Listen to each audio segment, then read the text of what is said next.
একজন এসে বলল, ভাইজান আপনার মেয়েরা দেখলাম আরেক ছেলের সাথে বাজারে ঘোরাফেরা করে।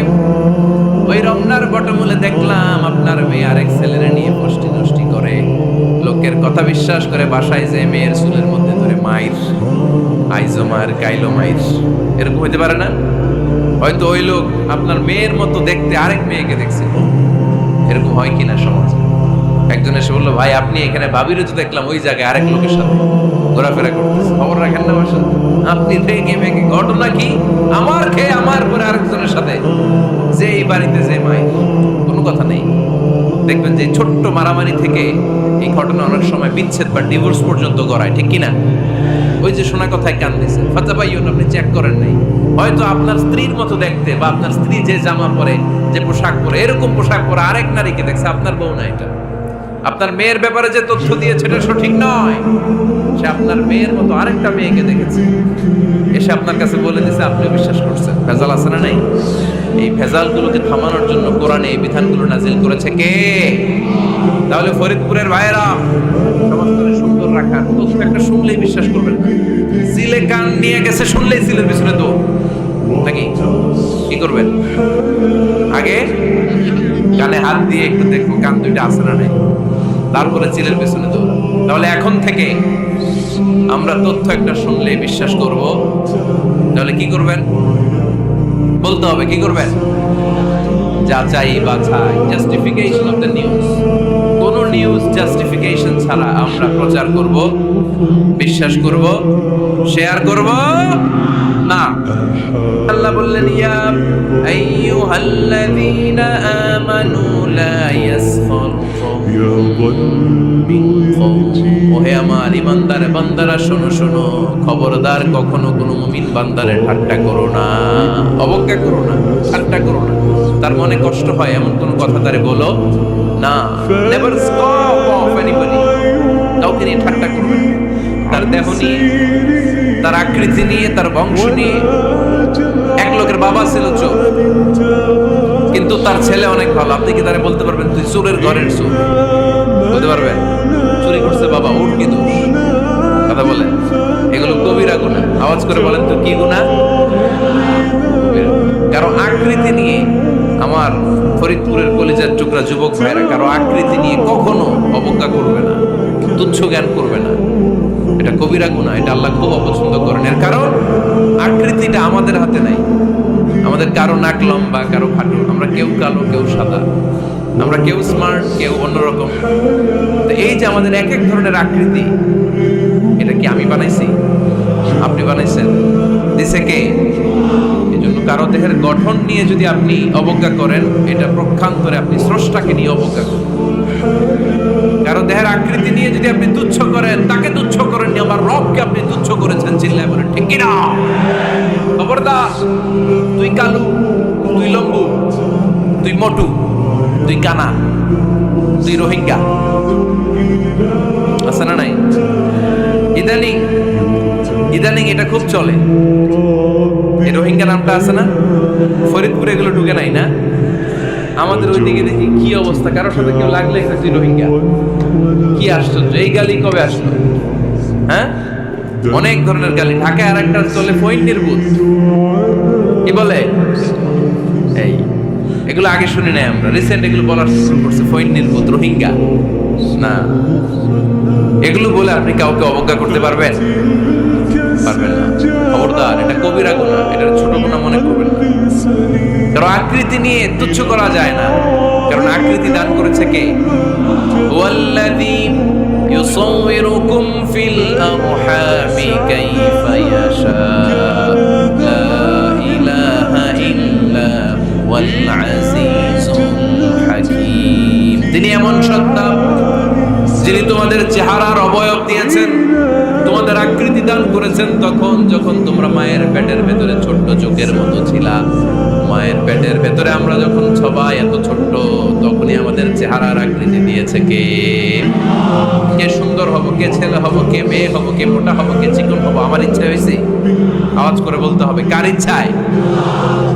প্রত্যেককে যদি আল্লাহ প্রত্যেকের নিজের চেহারা ডিজাইন করতে দিতেন, আল্লাহ যদি বলতেন তোমার চেহারাটা কেমন হবে তুমি ডিজাইন করো, তাহলে আপনি আপনারা কেমন বানাতেন?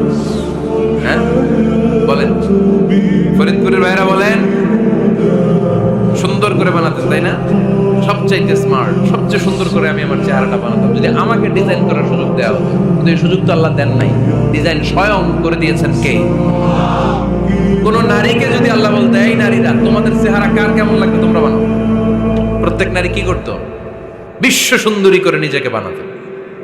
খুদ ধরার মতো কোনো জায়গা সে নিজের জন্য রাখতো না, ঠিক কিনা? কিন্তু এটা আল্লাহ দেন নাই। এই আকৃতিটা আমাদেরকে সরাসরি দান করেছেন কে? খবরদার, আমাদের অনেকে বিকলাঙ্গ, আমাদের অনেকের হাত ছোট, পা বড়, দেখতে মোটা, কেউ চিকন কেউ কালো। খবরদার, কারো আকৃতি নিয়ে কখনো কোনো অবজ্ঞার সুরে, ঠাট্টার সুরে কোনো কথা আমরা বলবো না। রাজি আছেন? সবাই রাজি আছেন? আল্লাহ রাসূল সাল্লাল্লাহু আলাইহি ওয়াসাল্লামের এক সাহাবী ছিল, নাম ইবনে মাসউদ রাদিয়াল্লাহু তাআলা। ওনার পায়ের নলা ছিল খুব চিকন, অস্বাভাবিক চিকন, স্বাভাবিক। তো উনিও এটা ঢেকে রাখতেন, দেখাতেন না কাউকে। একদিন উনি খেজুর পাড়ার জন্য খেজুর গাছে উঠলেন। খেজুর গাছে ওঠার পরে নিচ থেকে সাহাবারা পায়ের চিকন নলা দেখে ফেলছে। দেখে সবাই হাসি, সবাই হেসে কুটি কুটি। বিশ্বনবী বললেন, হেসো না, খবরদার, আমার ইবনে মাসুদের পায়ের চিকন নলা দেখে হেসো না। আমার ইবনে মাসুদের এই পায়ের চিকন নলা যদি মিজানের পাল্লায় উঠিয়ে দেয়া হয়, কিয়ামতের দিন উহুদ পাহাড়ের চেয়েও ভারী হয়ে যাবে।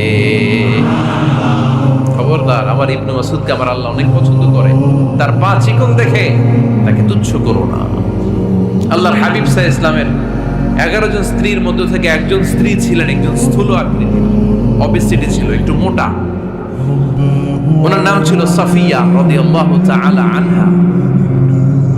আম্মা জান আয়েশার সাথে একবার সাফিয়ার ঝগড়া। নবীদের বউদের মাঝে মাঝে মাঝে ঝগড়া হতো, তবে সেটা হতো মধুর ঝগড়া। সুবহানাল্লাহ পড়েন। আম্মা জান আয়েশা রাদিয়াল্লাহু তাআলা আনহার বাসায় একদিন বিশ্বনবী বসা ছিলেন, আর একজন স্ত্রী, বিশ্বনবীর আরেকজন স্ত্রী রান্না করে কিছু খাবার আম্মা জান আয়েশার ঘরে পাঠিয়েছেন। এক দাসী দিয়ে বলল, যাও এটা আয়েশার ঘরে দিয়ে আসো, কারণ নবী আয়েশার ঘরে। আম্মা জান আয়েশা রাদিয়াল্লাহু তাআলা আনহা বললেন, এগুলো কি? ওই দাসী বলে, তরকারি। কে দিছে? ও স্ত্রী। কেন দিয়েছে? আমি কি রান্না করতে পারি না? তোমরা রান্না তোমরা খাও। এই কথা বলে পাতিল সহ উড়ায় মারছে চেহারা। এর কারণ ওনারা মানুষ ছিলেন, মানবীয় ব্যাপারগুলো ওনাদের মধ্যেও কাজ করত। আবার এক স্ত্রী ঝোল দিয়ে রান্না করে কিছু খাবার নিয়ে এসেছে। আম্মা জান আয়েশা রেগে মেগে ওই ঝোল নিয়ে ওই স্ত্রীর গালের মধ্যে মেখে দিয়েছে। বিশ্বনবীর আরেক বউয়ের গালের মধ্যে ওই ঝোল লাগাই দিয়েছে। এবার ওই স্ত্রী বিশ্বনবীর কাছে যেয়ে বলে, ইয়া রাসূলুল্লাহ, দেখেন আয়েশারে আপনি বেশি আদর করেন তো, দেখেন কি করে আমাদের সাথে। এই যে আমাদের গালের মধ্যে ঝোল মাখাই একবার মেকআপ বানাই দিয়েছে।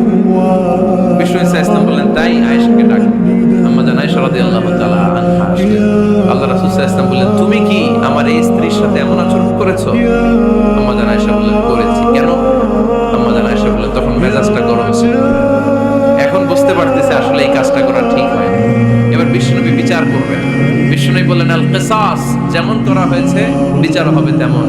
তোমার গালে যেমনি ঝোল লাগাই দিয়েছে, তুমি একটু ঝোল নিয়ে আয়েশার গালে লাগাই দাও। সুবহানাল্লাহ পড়বেন না? ওই স্ত্রীও কিছু ঝোল নিয়ে আম্মা জান আয়েশার গালে লাগাই দিল। এখন দুইজনে হাসতেছে, বিশ্বনবীও হাসলেন, আরশের উপর থেকে খুশি হয়ে গেলেন। কে? স্ত্রীদের মধ্যে মাঝে মাঝে এটা ঘটতো। সাফিয়া রাদিয়াল্লাহু তাআলা আনহা ছিলেন একটু মোটা। আম্মা জান আয়েশা বললেন, ইয়া রাসূলুল্লাহ, দেখেন আপনার মোটি বউ, আপনার মোটকি বউ, এই মোটি বউ বলে একদিন একটা গালির মতো দিয়ে ফেলছে। আল্লাহ রাসূল সাল্লাল্লাহু আলাইহি ওয়াসাল্লাম রেগে গেলেন, বললেন, আয়েশা এটা কেমন কথা তুমি বললা মোটি? আমার সাফিয়ারে তুমি মোটি বলে গালি দিলা রে আয়েশা।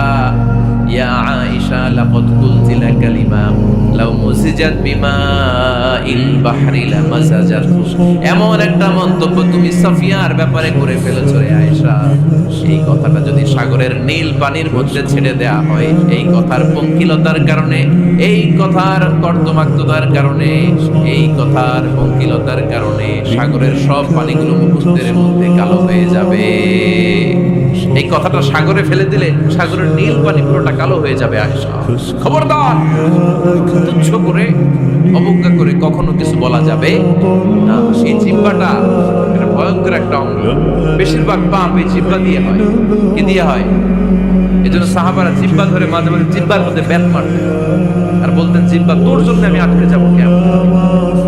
আমলিক আলাইকা লিসানাক, নিজের জিহ্বার মালিক নিজে হন। আপনার জিহ্বার মালিক যেন শয়তান না হয়ে যায়। জিহ্বা আপনার, শয়তানের ভাষায় আপনি কথা বলেন কেন? খবরদার, প্রতিটা কমেন্ট, প্রতিটা কথা, প্রতিটা মন্তব্য, এগুলোর ব্যাপারে কিয়ামতের দিন পাই টু পাই করে আপনার কাছে আল্লাহর সুপ্রিম কোর্টের কাঠ করায় দাঁড় করিয়ে আপনারা জিজ্ঞেস করবে কে?